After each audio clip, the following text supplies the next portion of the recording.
Your life as a samurai. You are 6 years old when your father places a wooden training sword into your trembling hands and tells you that from this moment forward, your life belongs to your lord. He does not hug you or offer comfort.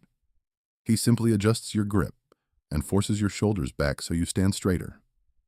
Your mother watches silently from the doorway, her hands clenched inside her sleeves, as if holding back words she cannot say. Even at that age, you understand that something is ending, though you cannot yet name it. Before your 7th birthday, you are sent away to serve inside the estate of a powerful samurai lord, leaving your village and childhood behind. Your new bed is a thin, woven mat placed over cold wooden floors inside a dim training hall. You wake before sunrise each morning to scrub armor, polish blades, and haul buckets of water heavier than your small arms can manage. If you move too slowly, a bamboo rod strikes your shoulder, as a reminder that weakness is unacceptable. By the time you are 10, your palms are blistered and rough from endless sword drills beneath the burning sun. At 12, you learn to hide pain because reacting only invites harsher discipline. You are taught Bushido, the code of honor, and the lesson is repeated until it feels carved into your bones. Loyalty above self, obedience above fear, death before dishonor. At 14, you witness your first ritual suicide, and the silence in the lantern-lit room is heavier than any battlefield noise. The condemned samurai kneels calmly, his hands steady even as the blade rests before him. You are told this is honor, and you force yourself to nod, even though your stomach twists in dread. That night, sleep does not come easily. At 16, your training ends, and war begins. The battlefield smells of mud, smoke, and sweat as arrows darken the sky above you. A man charges toward you, and your body reacts before fear can take control.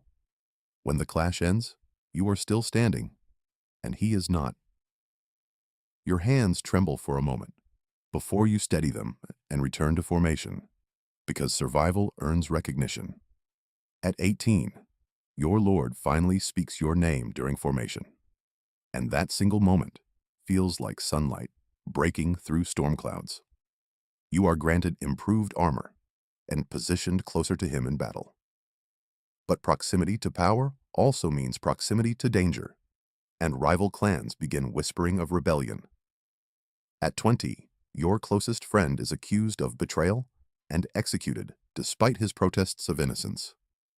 You stand in formation as the sentence is carried out, your face expressionless, even as something inside you fractures. You do not look away when the blade falls, because loyalty demands composure. War erupts again, larger and more brutal than before, and entire villages burn under military orders.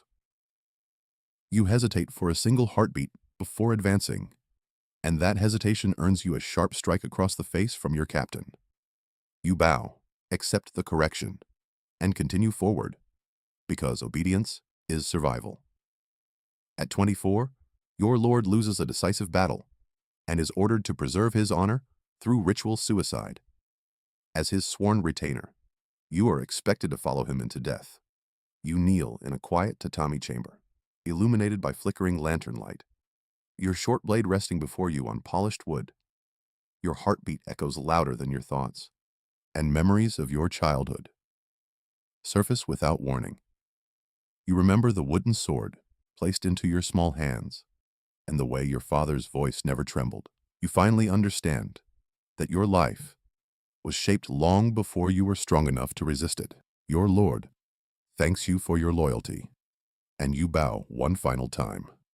Steel touches skin, and pain floods your senses in an instant. Your vision narrows, and the world fades into silence.